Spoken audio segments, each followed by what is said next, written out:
나눌리로다. 영생을 맛봄 주 안에 살리라. 오늘도 내일도 주 함께 살리라.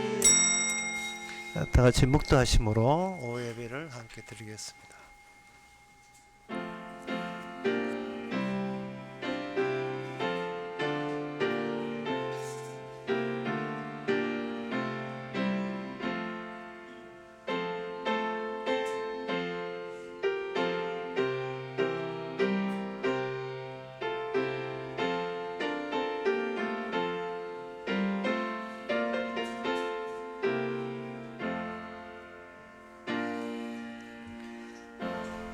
내 백성이여, 내 교훈을 들으며 내 입의 말에 귀를 기울일지어다. 내가 입을 열고 비유를 베풀어서 비밀한 말을 발표하리니 이는 우리가 들은 바요 아는 바요 우리 열조가 우리에게 전한 바라. 하나님께서 비유로서 하늘의 비밀을 지상에 있는 아무것도 아닌 우리에게 알려주셨사오니 우리 내부에 주의 비밀만 고스란히 살아서 역동하게 움직이게 하옵소서. 예수님의 이름으로 기도옵나이다. 아멘. 찬송가 474장 합시다.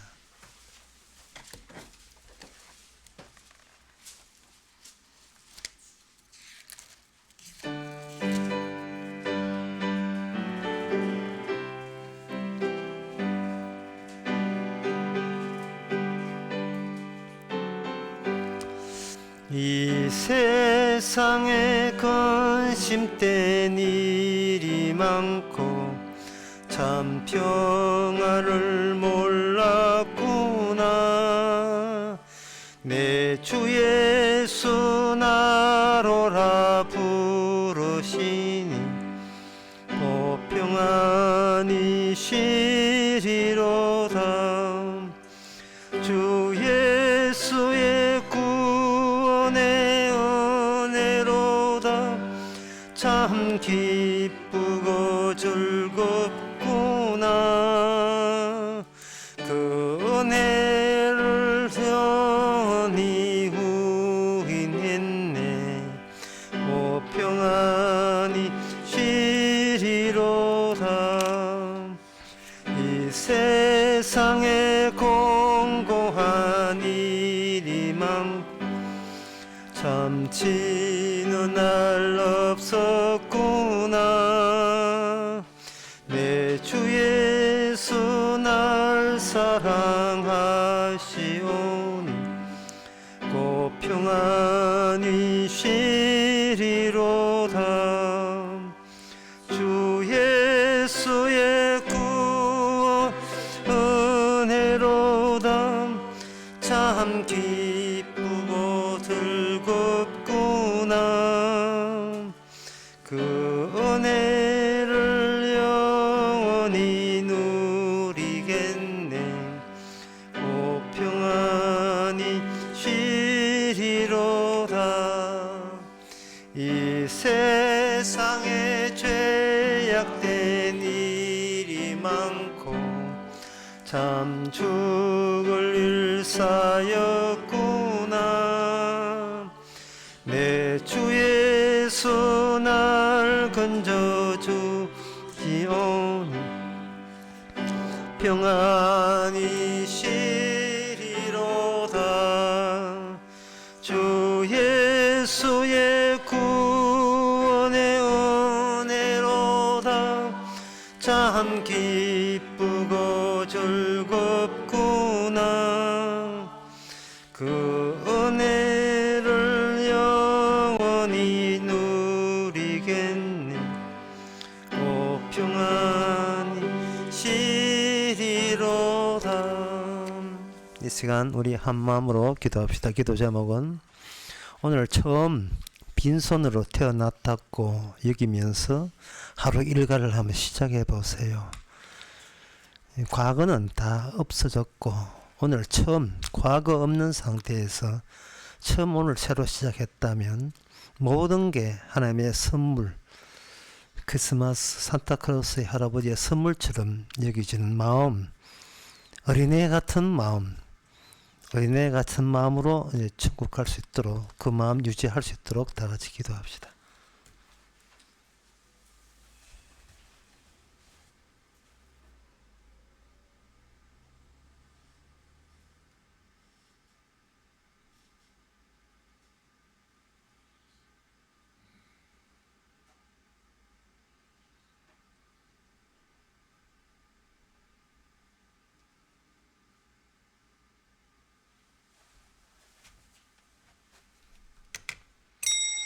하나님 아버지, 너희들이 어린아이 같이 되지 않으면 결단코 천국에 들어가지 못한다 단정지었던 주님, 그 주님 말씀 앞에서 왜 그리 우리 아는 게 많고 그렇게 잘난 게 많은지, 얼마나 그것이 우리 구원을 방해하는 정도가 아니라 주의 일을 방해하는 요소인지를 이제는 우리를 살필 수 있는 저희들 되게 하옵소서.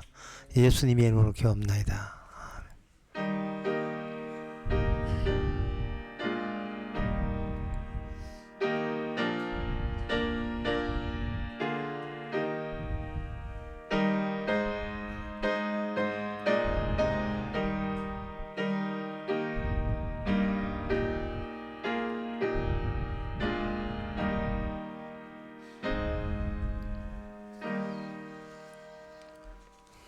광고 없으면 하나님의 말씀 보겠습니다. 하나님의 말씀은 에레미야 15장 10절에서 11절까지입니다. 내게 재앙이로다. 나의 모친이여, 모친이 나를 온 세계에서 다툼과 침을 당할 자로 낳으셨도다. 내가 끄어주지도 아니하였고 사람이 내게 끄이지도 아니하였건만 다 나를 저주하는도다. 여호와께서 가라사대 내가 진실로 너를 강하게 할 것이요 너를 복을 얻게 할 것이며 내가 진실로 내 대적으로 재앙과 환난의 때에 내게 강구하게 하리라. 아멘. 선지자가 갑자기 자기 자신에 대해서 관심을 바짝 주고 있습니다. 선지자는 여전히 구약의 사람이에요. 구약의 사람이기 때문에 선지자는 메시아가 아닙니다. 그러면 신약에 오는 예수님과 선지자 사이의 격차, 그 차이, 수준차, 이런 것들을 구약을 통해서 하나님께서는 밝혀줍니다.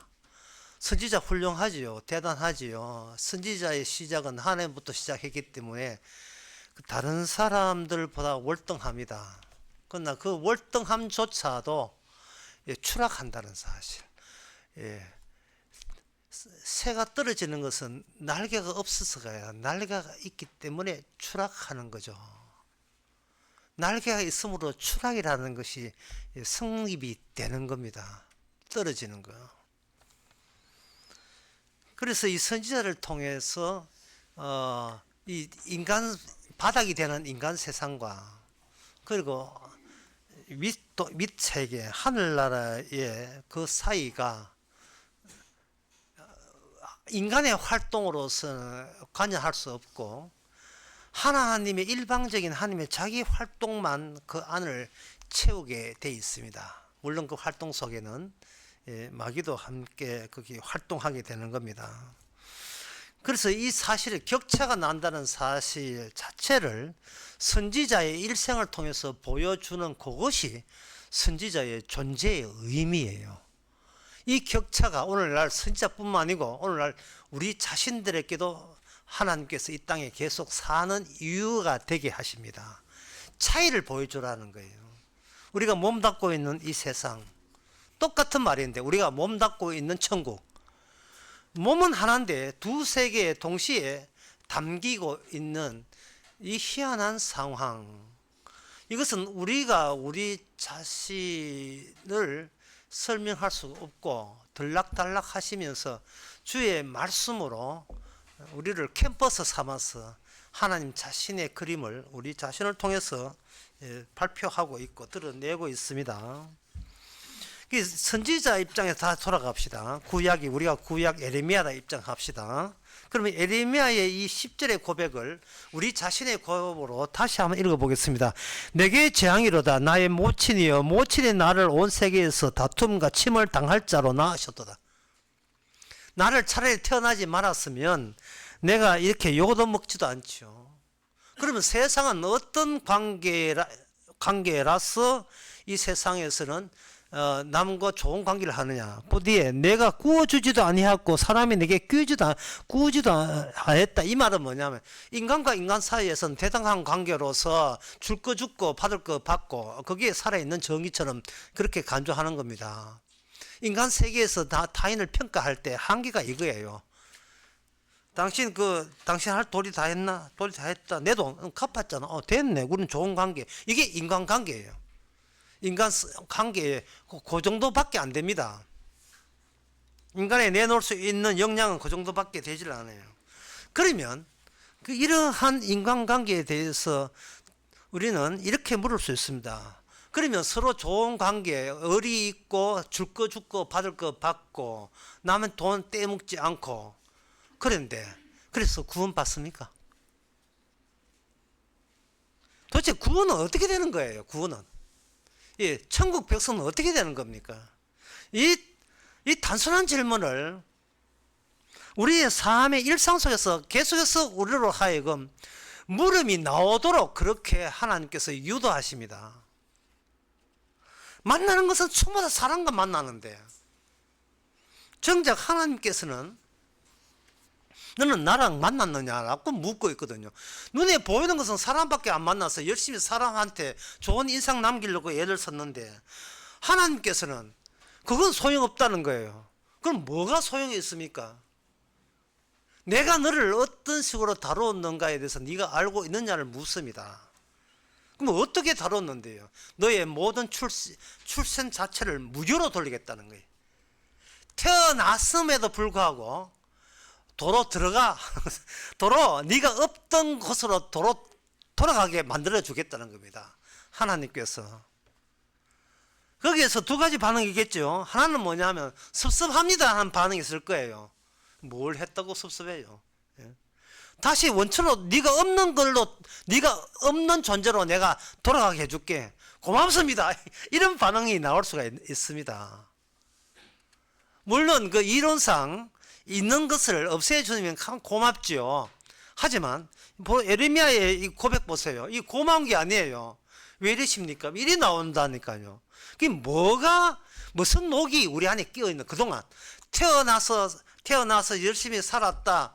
그걸로 끝인 거예요. 태어나서 살면서 어떤 녹이 쇠녹 같은 것이 끼었느냐 하면은 저를 도로 돌리지 마옵소서라는 어떤 반항기 대덤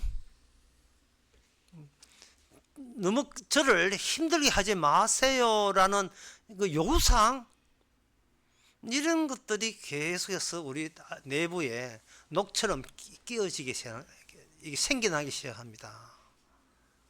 회사 처음 입사할 때 직원들은 말합니다. 목숨을 다하여 이 회사에 충성을 다하겠습니다. 목숨을 바쳤어. 그래서 인사 담당도 그런 거 묻지요. 입사했다고 치고 어떻게 살 겁니까? 어떻게 살 것입니까? 지난날 청산하고 회사가 살아야 내가 산다. 회사 없이는 나는 못 살아. 회사 없으면 나는 존재 가치도 없습니다. 이걸 매일같이 되풀이하면서 몸과 마음과 충성과 생명을 다하여서 이 몸 바치겠습니다. 그렇게 합니다. 문제는 하나님께서 우리를 구원할 때 그런 동일한 태도를 보여준다는 거예요. 하나님 하시는 뜻은 이겁니다. 그러지 마. 그런 소리 하지 마. 그럼 어떻게 합니까? 너 자신이 하나님 앞에 미안하게 만들 것이다. 미안하게. Hard to say I am sorry. 미안하다는 말하기를 내게는 너무 힘들다는 거예요. 시카고 사람이 불렀던 미국의 팝송 가사예요. 예. 미안하다는 말 하기가 너무 힘들었어요. 그런데 이걸 뭐로 바꾸냐 하면은, 뭐로 바꾸냐, 신약 시대가 되면 미안하다는 말이 입에 달다는 만들어버려요. 너무 쉽게 만들어버려요. 미안하다는 말. 하나님에게도 마찬가지고 남들에게도 마찬가지고 미안해요, 미안해요. 예. 만나는 사람마다. 근데 그 노래의 첫 가사가 everybody. 만나는 사람 미안해요. 미안하다는 말은 고맙습니다 또는 다른 말로 감사합니다. 주님께 미안하고 고맙다는 말을 하기가 갈수록 더 힘들어진다는 것은 뭔가 수상한 무상한 괴물로 내가 변하고 있다는 뜻입니다. 근데 괴물로 변하면 변할수록 어떤 미련 같은 게 있어서 항상 요거 한 게, 저 어떻게 하면 구원받습니까? 라고 그런 질문해서는 안 되는 질문을 하나님 앞에 쏟아내고 있습니다. 그러니까 오늘 본문을 딱 쉽게 이야기하면 에레미야가 입장입니다. 하나님, 저 에레미야 저 구원받았지요.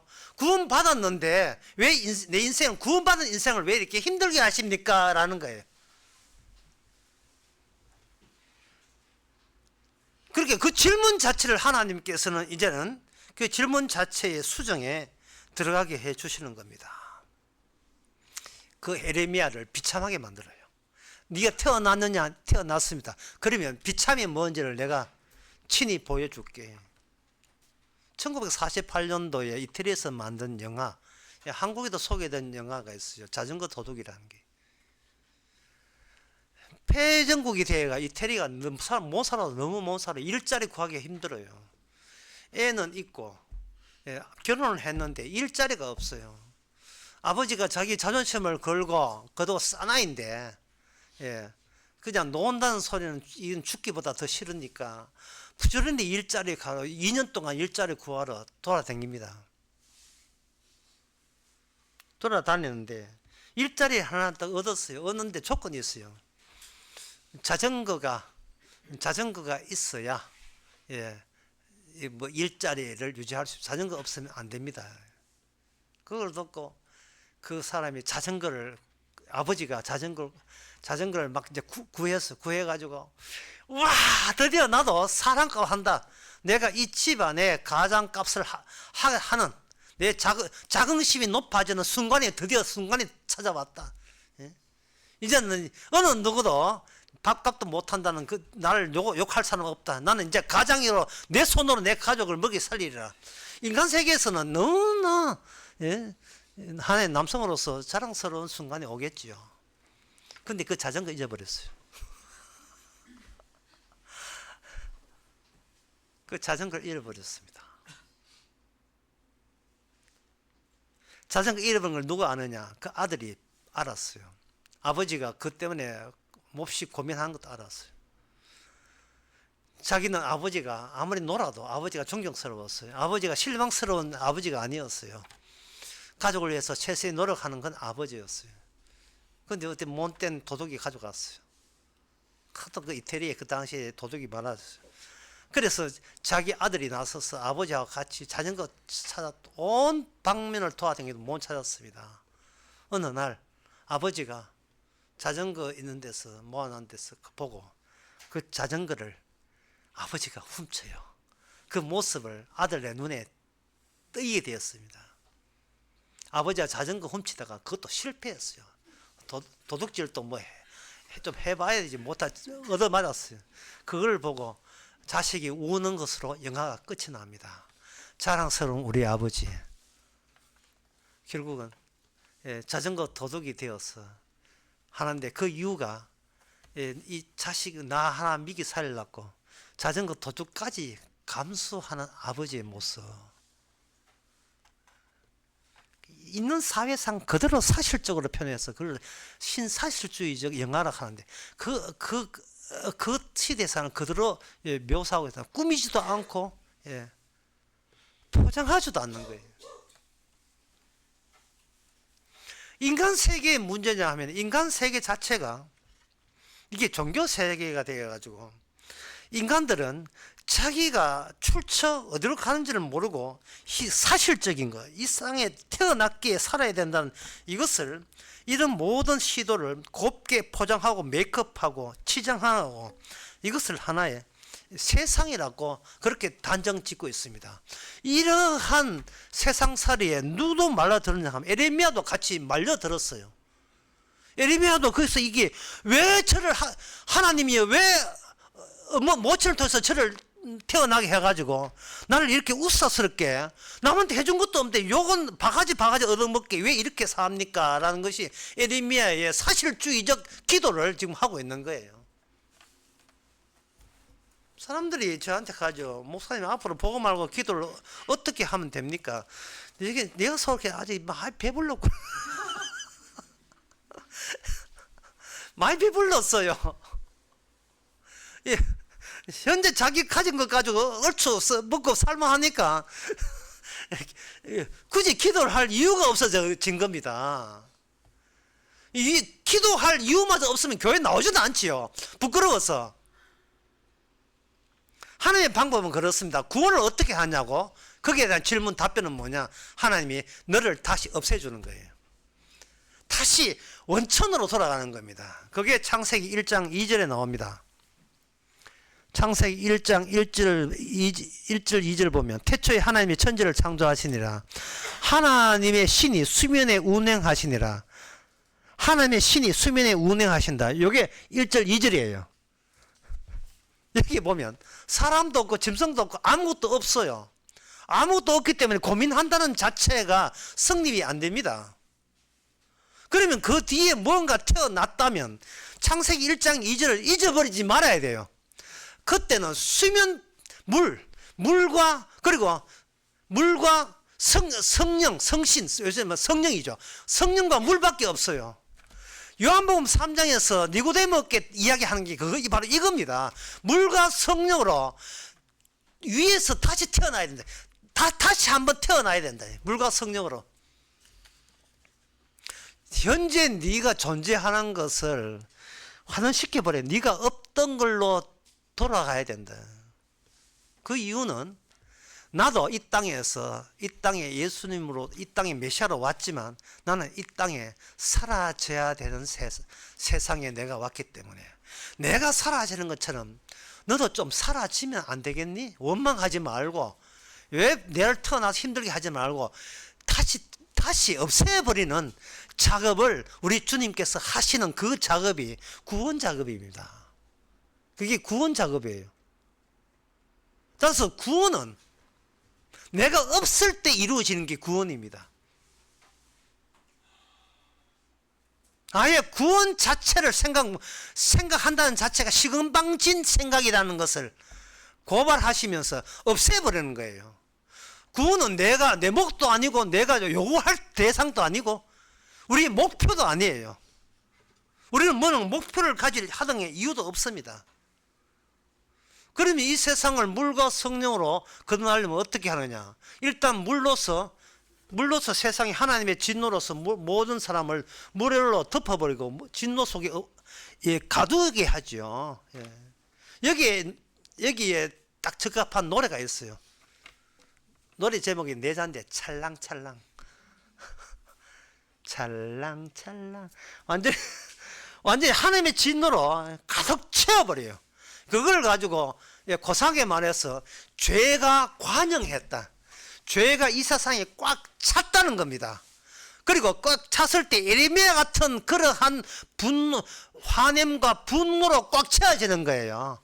태어나게 했는데 왜 고생시킵니까? 라는 하나님에 대한 원망과 불만으로 가득 차게 되는 거예요. 여러분의 인생도 찰랑찰랑 되기를 바랍니다. 찰랑찰랑. 항상 하루라도 살면 삶만큼 하나님에 대한 원망과 불평이 그만큼 찰랑찰랑하게 되어 있어요. 그러면 여기에 대비해서 하나님의 방법은 뭐냐? 이렇게 이야기합니다. 네가 못 산다 못 산다는 것이 이게 자연과 관련되어 있는데 이게 자연 문제가 아니고 인간 문제라는 것을 주께서는 지적해요. 인간 문제는. 그럼 인간 문제를 어떻게 하느냐? 이게 그 아인슈타인 상대성 원리 이런 게 나와요. 속도를 빨리 하면 시공간이 축소가 된다는 원리가 상대성 원리예요. 속도를 아주 빨리 가져가는 거예요. 속도를. 그만큼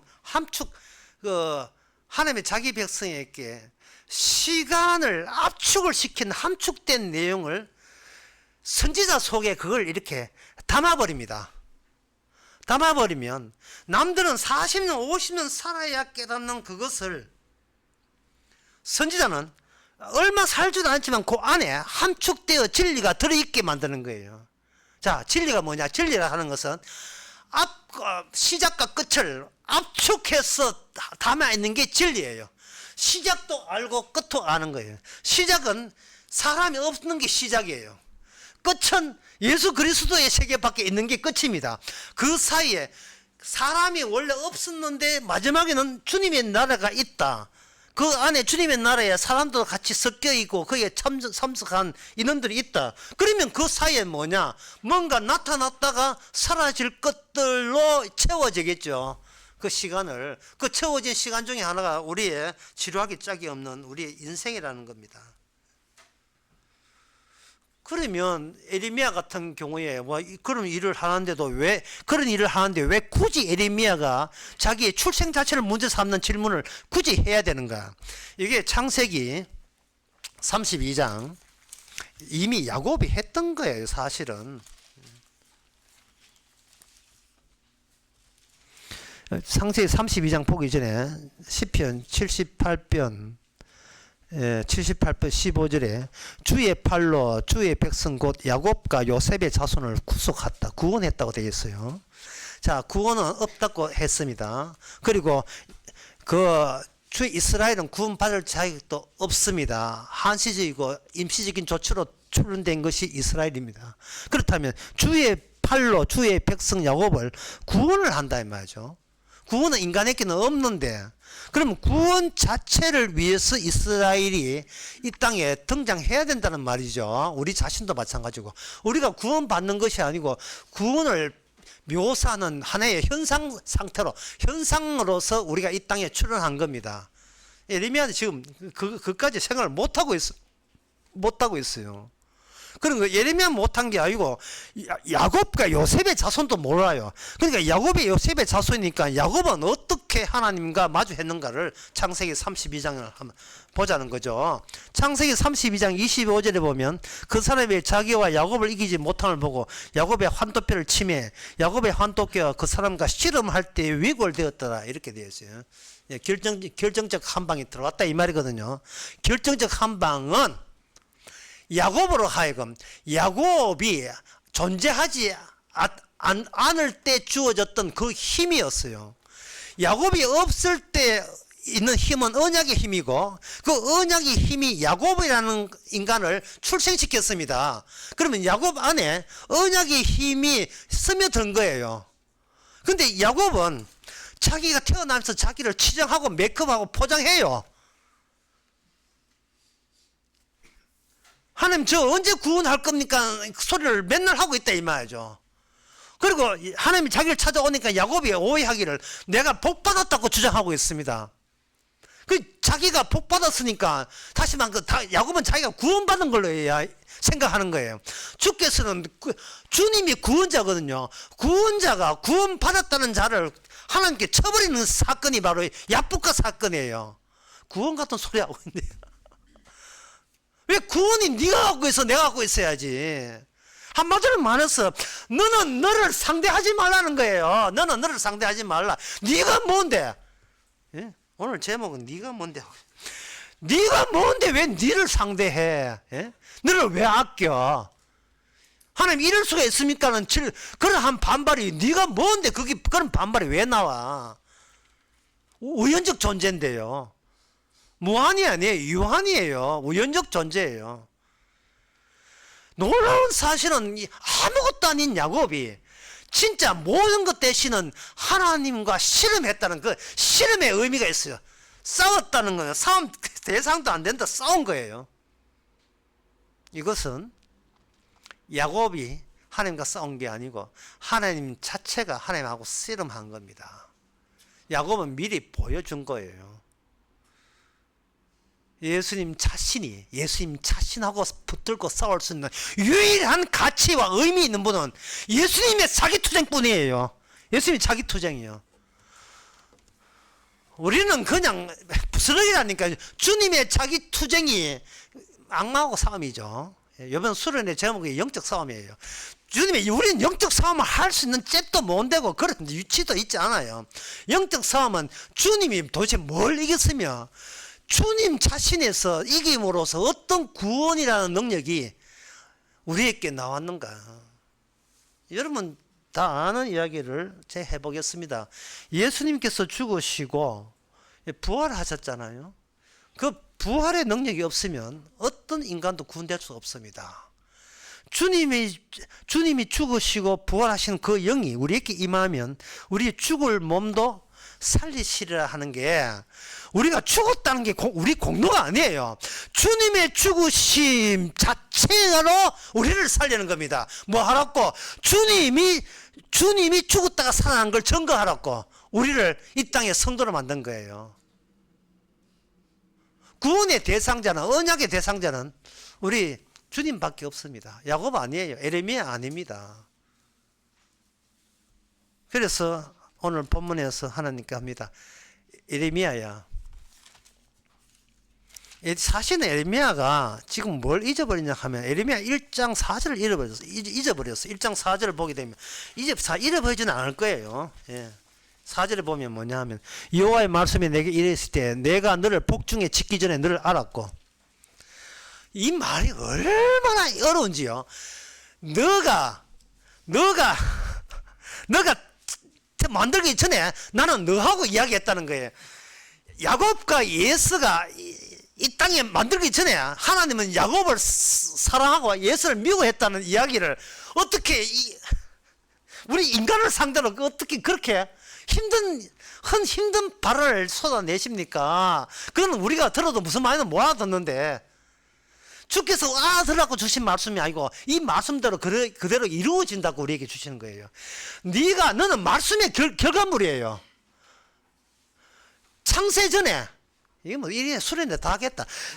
창세 전에, 에베소 1장 4절입니다. 창세 전에 이미 너를 알아서 네가 몰라도 되는 예수 그리스도를 알도록 그렇게 하는 것은 너의 구원이 아니고 이미 이루어진 구원을, 어떤 구원인지를 알리기 위해서 너를 부수적으로 이 땅에 태어나게 했다는 겁니다. 그러니까 우리는 그동안 살아온 걸 근거로 해서 주님 죄송합니다는 말 하기가 너무 쉽지요. 이거는 주님한테만 하기가 모든 인간에게 너무 쉬운 거예요. Hard to say I'm sorry. 어려운 게 아니에요. 너무 심플해요. 간단해요. 만나는 사람마다 같은 물속에 잠겼고 같은 성령 안에 있다면 서로가 서로에게 말할 수 있는 것은 살아생전에 원 없이 미안한 소리를 많이 해주시기를 바랍니다. 기도하겠습니다. 하나님의 아버지, 그 미안하다 소리 하나 없어서 관계가 틀어지고 싸우고 질투하고 미워하고 평생 원수가 되는 그런 시기에 모든 원인이 우리 자신에게 있었습니다. 우리 자신이 우리 자신을 놔주지 않았습니다. 이제는 우리 자신을 상대하지 말고 주님이 홀로 상대하시는 결과로서 오늘날 우리라는 그런 성도가 되었음을, 천국 백성이 되었음을 감사하는 저희들 되게 하옵소서. 예수님의 이름으로 기도합나이다. 아멘. 찬송가 263장 합시다.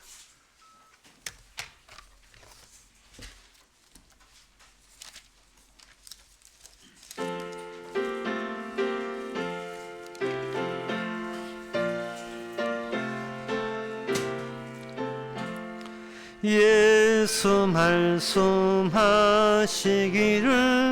누가 오늘 이 일할까 곡식 이거 거둘 때니 누가 추수하리요.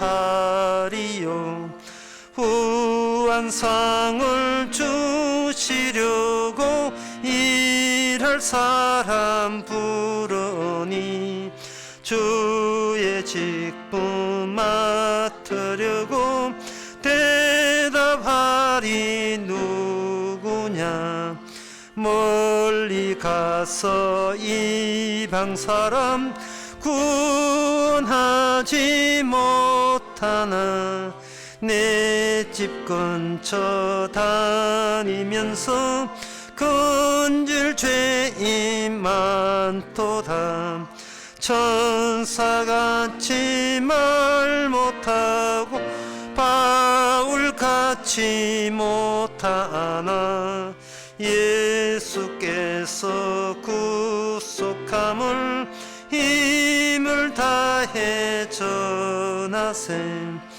죽을 사람 구하라고 예수 너를 부르니 힘이 없어 못한다고 핑계하지 말지라.